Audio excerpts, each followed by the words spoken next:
તો હવે છે સંપાતપણાનો સિદ્ધાંત. આ ઇમ્પોર્ટન્ટ છે, સંપાતપણાનો સિદ્ધાંત. બરાબર. તો જે સ્થિત વિદ્યુત બળો માટે સંપાતપણાનો સિદ્ધાંત લખીને સમજાવો એવું કહેશે. તો પહેલાં તો સંપાતપણાનો સિદ્ધાંત આપણને કહે છે શું એ સમજવું જરૂરી છે. બરાબર. તો સંપાતપણાનો સિદ્ધાંત શું કહે છે કે કોઈ પણ વિદ્યુત ભાર એટલે કોઈ પણ વિદ્યુત ભાર છે. બરાબર. અલગ અલગ વિદ્યુત ભાર છે. બરાબર. કોઈ પણ વિદ્યુત ભાર પર ઘણા બધા વિદ્યુત ભારને લીધે લાગતું બળ કુલ કુલમ બળ. બરાબર. મતલબ કે કોઈ એક વિદ્યુત ભાર છે, મેઇન છે, આ મેઇન છે. બરાબર. અને ઘણા બધા વિદ્યુત ભાર છે, એના લીધે આની પર લાગે છે બળ. શું લાગે છે? બળ. આની પર આવે છે ફોર્સ, બળ લાગે છે. કેટલું? કુલમ બળ. કુલમ એટલે કે નિયમ છે કુલમ, શું સી કહેવાય કાં તો કે કહેવાય. બરાબર. એ જે બળ લાગે છે ને તે દરેક વિદ્યુત ભાર વડે લાગતા સ્વતંત્ર કુલમ બળના સદિશ સરવાળા જેટલું હોય છે. મતલબ કે આની પર જે ટોટલ બળ લાગે છે ને, ધારો કે એફ, બરાબર, એ આ બધા દ્વારા જે અલગ અલગ બળ લાગે છે ને એ બધાનો જે સરવાળો કરીશું ને તો આપણને આ ટોટલ બળ મળશે, એવું કહેવા માગે છે સંપાતપણાનો સિદ્ધાંત. મતલબ કે કોઈ એક વિદ્યુત ભાર પર અલગ અલગ વિદ્યુત ભારોના જે બળ લાગશે ને એ કેટલા જેટલું હોય છે તો કે આ બધાનો આપણે સદિશનો સરવાળો કરીશું. સદિશ એટલે કે એફની ઉપર આવો એરો કરીશું તો સદિશ થઈ જશે. તો આ બધાના જે સરવાળા છે ને આ બધાના બળના સરવાળા એ આના જેટલું હશે. બરાબર. આ જ કહે છે. બરાબર. આકૃતિ કેવી રીતે દોરવાની આની? તો સૌથી પહેલાં તો આપણે ધારી લઈએ કે કોઈ 3 વિદ્યુત ભારો છે Q1, Q2 અને Q3. હવે એનું ઉગમ બિંદુ છે O અને એની સ્થાન સદિશો છે R1, R2 અને R3. મતલબ કે એટલા અંતરે છે એવું છે. તો ધારો કે સૌથી પહેલાં તો ઉગમ બિંદુ છે અહીંયા આગળ O. બરાબર છે. હવે પહેલું જે વિદ્યુત ભાર છે એને મેં નામ આપી દીધું Q1. બરાબર. અલગ અલગ સ્થાને છે. હવે Q1 છે એ Oથી છે R1 અંતરે છે. R1 એની ઉપર સદિશ લખી દેવાનું. બરાબર. Q1 માટે R1, Q2 માટે R2 અને Q3 માટે R3.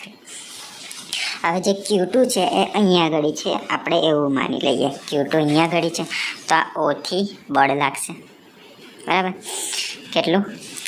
આ Q2 માટે કેટલું હતું સ્થાન? R2 હતું. એની પર એરો મારી દેવાનું. પછી એક ત્રીજું છે Q3. બરાબર. Q3નું જે સ્થાન છે Oથી એ કેટલું છે? R3 જેટલું. Q1 માટે R1, Q2 માટે R2 અને Q3 માટે R3. બરાબર. એ આ 3 અલગ અલગ વિદ્યુત ભારો છે. બરાબર. એ આ એક વિદ્યુત ભાર પર પોતાનું બળ લગાવશે. તો કેટલું થશે? તો પહેલાં તો આનું બળ આની પર જશે. બરાબર. આનું બળ આની પર જશે તો કેટલું થશે? તો કે આ 2 છે ને અહીંયા આગળ 1 છે. બરાબર. તો આનું બળ કેટલું થશે? R1 અને 2. બરાબર. આની ઉપર પણ એરો લખી દેવાનો. પછી એ કંઈથી જશે? અહીંયા આગળથી આમ જશે. હવે અહીંયા આગળ 1 અને 3 છે તો એનો મતલબ કે R1 અને 3 અને ઉપર એરો. બરાબર. આ બસ આકૃતિ થઈ ગઈ. હવે આપણે આના બળ બતાવવાના. બળ કેવી રીતે બતાવીશું? તો આ જે છે એ બળ લાગશે તો આને ધક્કો વાગશે તો એ પાછળ ધકેલાશે તો પાછળ સુધી ધકેલાશે તો એ આટલે સુધી પહોંચ્યું. બરાબર. મતલબ કે આટલો બળ લાગ્યો. હવે R1 દ્વારા એને કેટલો બળ લાગશે? તો કે F1. 1 દ્વારા 1 બળ. Fની ઉપર એરો. હવે જે આયુ છે એ આમ સીધું જશે અહીંથી એરો કરીને બતાવવાનું, આવી રીતે ડોટ કરીને. બરાબર. અહીંયા આગળ કેટલું લાગશે? તો 1 અને 3 છે. R13 છે. મતલબ કે અહીંયા આગળ બળ કેટલું લાગશે? F13 ઉપર એરો. બરાબર. હવે ત્રીજું છે આયુ. તો આયુ આમ જશે. અહીંયા આગળ કેટલા છે? 1, 2. તો આનું બળ કેટલું લાગશે? F12. બરાબર. અને આમ કરીને આપણે જોઈન્ટ કરી દેવાનું. થઈ ગઈ આકૃતિ તૈયાર આપણી. બરાબર. આવી આકૃતિ દોરવાની છે. આવી જો. ઓકે. અને નીચે લખી દેવાનું કે વિદ્યુત ભારો છે Q1, Q2 અને Q3 અને એના સ્થાન સદિશો મતલબ કે એનું અંતર છે R1, R2 અને R3 અને એના પર લાગતું જે આ બળ છે F1 વાળું. બરાબર. હવે Q1 પર પહેલું આપણે લઈએ કે Q2 વાળું બળ Q1 પર લાગે છે. બરાબર. તો એના માટે શું થશે? કયું લાયા આપણે? F12 લાયા. તો F12નું સૂત્ર આખું ખાલી યાદ રાખવાનું છે. F12 જે બળ લાગે છે એ શું થશે? તો કે 1/4πε0. બરાબર. ε0 યાદ રાખવાનું. ગુણ્યા 1, 2 માં છે. 1, 2 માં વિદ્યુત ભારો કેટલા છે? Q1 × Q2 છે. બરાબર. તો Q1 ઇન્ટુ Q2 ના છેદમાં એમાં સ્થાન જતું એક સ્થાન સદિશ કરો તો R12, તો R12નો સ્ક્વેર ગુણ્યા R12 એની ઉપર ટોપી પહેરાવી દેવાની. બરાબર. આ સૂત્ર યાદ રાખવાનું ખાલી. આ તો Q1 પર Q2 ના લીધે લાગતું બળ. હવે આ Q1 પર આ Q3 ના લીધે પણ બળ જે લાગે છે ને એનું બળ શું થશે? F13. બરાબર. આ સેમ સૂત્ર આવશે, ખાલી આજે 2ની જગ્યાએ આવી જશે 3. બરાબર. આ 2ની જગ્યાએ 3 લખી દેવાનું, 2ની જગ્યાએ 3 લખી દેવાનું, બંનેમાં સેમ સૂત્ર. બરાબર. હવે જે R12 જે છે એ Q2 થી Q1 નો સદિશ છે. બરાબર. અને જે R13 છે Q3 થી Q1 નો સદિશ છે. તો R12 થશે R2 માઇનસ R1, બેમાંથી એક બાદ કરી દેવાનું, અને R13 થશે R3 માઇનસ R1. બરાબર. હવે આ બે બળ તો લાગ્યા, પણ જે આ Q1, Q2 ને Q3 ના લીધે જે ટોટલ જે બળ લાગે છે ને F, એ કેટલું હશે એ શોધવાનું છે. તો જે ટોટલ બળ લાગે છે F એ શું થશે? F12 ને F13 ના સરવાળા જેટલું થશે. મતલબ કે આ બે જે લખ્યું આપણે એ બેના સરવાળા જેટલું થશે. તો આ બેની વેલ્યુ આપણે જ્યાં જે સૂત્ર મેળવ્યું ને આ બે લખી દેવાનું. F12ની જગ્યાએ U આવશે, F13ની જગ્યાએ U આવશે, જે આપણે અહીંયા લખ્યું એ. બરાબર. હવે યાદ રાખવાનું છે 1/4πε0 12 માટે Q1 Q2 ના છેદમાં R12 નો સ્ક્વેર ગુણ્યા R12 ની ઉપર ટોપી, અને 13 માટે 1 અને 2ની જગ્યાએ ખાલી 3 લખી દેવાનું. બરાબર. બસ આ જ છે આપણું સૂત્ર. બરાબર. હવે જો આ આપણે 3 વિદ્યુતભાર માટે શોધ્યું. હવે જો 3 કરતાં વધારે વિદ્યુતભાર હોય તો શું કરવાનું? તો 3 કરતાં વધારે વિદ્યુતભાર હોય તો એની આકૃતિ પહેલાં તો કેવી રીતના દોરવાની? તો કોઈ પણ ઉગમ બિંદુ હશે O. બરાબર. એમાં પહેલાં તો આ છે, આ Q1 છે, પછી આ છે Q2 છે, આ છે Q3 છે, આ Q4 છે, આ Q5 છે, એ રીતના લખી દેવાનું. આ બધાથી જ પહેલાં તો ઓથી પહેલાં Q1 પર જે બળ લાગશે, પછી આના તરફથી બળ લાગશે, આના તરફથી બળ લાગશે, આના તરફથી બળ લાગશે, અને આના તરફથી બળ લાગશે. સેમ આવું જ, પણ 3 કરતાં વધી ગયા. બરાબર. તો આગળ જઈને શું થશે? તો પહેલાં તો આ જે ઓનું છે ટોટલ આપણે F બળ આવી જશે, પછી આ 3 અને 1 વાળું છે એ આગળ જશે, તો શું જશે? F13. બરાબર. પછી આ Q2 વાળું છે આમ જશે, તો શું થઈ જશે? F12. પછી આ Q5 વાળું આમ જશે તો F15.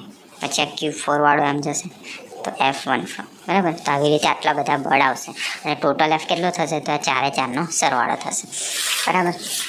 હવે 3 કરતાં વધારે હશે તો જે Q1, Q2, Q3 અને Qn, એટલે મતલબ કે આપણને ખબર નથી કે આગળ કેટલા વિદ્યુત ભારો છે, તેના માટે આપણે લખી દીધું n. મતલબ કે 5 હોય તો 5 સુધી લખવાનું એવું. બરાબર. તો એના પર લાગતું બળ કેટલું હશે? તો F1 કેટલું થશે? તો કે F12, F13, મતલબ કે આ જે બધા જે અલગ અલગ બળ છે એ બધાનો સરવાળો. કઈ સુધી છે આપણને ખબર નથી, તો છેલ્લા આવું ટપકા કરીને લખી દેવાનું Fn. બરાબર. હવે આનું સૂત્ર કેવી રીતે લખીશું? હવે યાદ હોય તો અહીંયા આગળ આપણે F12 માટે શું લખતા હતા? IU. F13 માટે શું લખતા હતા? IU. આ બેમાં સેમ શું હતું? તો કે આ 1/4πε0 સેમ હતું, તો એ આપણે કાઢી નાખ્યું બહાર. આ આપણે બહાર કાઢી નાખ્યું તો અંદર શું રહેશે? 12 માટે શું રહેશે? ખાલી Q1 Q2 ના છેદમાં R12 સ્ક્વેર ઇન્ટુ R12 ઉપર 2. બરાબર. એ લખ્યું. પ્લસ આ F13 માટે શું રહેશે? તો કે Q1 Q3 ના છેદમાં R13 સ્ક્વેર ઇન્ટુ R13. બરાબર. બસ આટલું જ લખવાનું, વધારે લખવાની જરૂર નહીં. પછી ટપકા કરી દેવાના. પછી આપણને ખબર નથી કેટલા વિદ્યુતભાર છે, તો આ 3ની જગ્યાએ આપણે અહીંયા આગળ લખી દેવાનું n. બરાબર. અહીંયા આગળ n લખી દેવાનું. બરાબર. સંખ્યા ખબર નથી. હવે આની અંદરથી સેમ કોમન શું છે? આ 3માં કોમન છે Q1. તો આ Q1 પણ આપણે બહાર કાઢી લઈશું. આ Q1 બહાર આવી ગયો, Q1 ના છેદમાં 4πε0 થઈ ગયું, તો અંદર રહેશે શું? તો અહીંયા આગળથી Q1 તો બહાર નીકળી ગયું, તો રહેશે શું? Q2 ના છેદમાં R12 સ્ક્વેર ઇન્ટુ R12 વત્તા અહીંયા આગળથી પણ Q1 બહાર ગતો રહે, તો રહેશે શું? Q3 ના છેદમાં R13 ઇન્ટુ R13 પ્લસ આ ટપકા કરી દેવાનું, ખબર નથી એટલે કે n. આમાંથી Q1 ગતો રહ્યો બહાર, તો રહેશે શું? Qn ના છેદમાં R1 નો સ્ક્વેર ને R1n. બરાબર. ઓકે. હવે અહીંયા આગળ આ સેમનું સેમ લખી દીધું. અહીંયા આગળ હવે આની જગ્યાએ આપણે શું લખીશું? તો કે આ બધાનો સરવાળો છે, એટલે આપણે લખીશું એપ્સાઇલોન, અને I is equal to 2. I is equal to 2 લખવાનું. મતલબ કે અહીંયા આગળ 2 હતું ને, એટલે અહીંયા આગળ 2 લખવાનું, અને ઉપર અહીંયા આગળ n આપણને ખબર નથી કે કેટલા હશે. અને QI, I એટલે કે 1 2 3, અહીંયા આગળ આ 2 હતું, 3 હતું, 4 હતું, n હતું. મતલબ કે અહીંયા આગળ જે ક્યુ અને આઈ લખી દેવાનું, નીચે R1I² ઇન્ટુ R1I ઉપર ટોપી, બરાબર. મતલબ કે આગળ જે Q2 હતું એની જગ્યાએ QI લખી દીધું, અને 1 2 હતું એની જગ્યાએ 1I લખી દીધું, 1 2 હતું એની જગ્યાએ 1I લખી દીધું, અને ખાલી એપ્સિલોન, મતલબ કે આનો સરવાળો કરીશું આપણે. જે I છે 1 2 3, તો આ છે સંપાતપણાનો સિદ્ધાંત, બરાબર. 3 વિદ્યુતભાર માટે IU 3 કરતાં વધુ હોય તો IU લખવાનું, બરાબર. આમ તો બધું લખી દેવાનું, માર્ક્સ ફૂલ મળશે. ઓકે, ઇઝી જ છે, ખાલી આ જ સૂત્ર યાદ રાખવાનું છે, એની પરથી આપણે બધા પણ લખવાનું છે. ઓકે, પૂરું.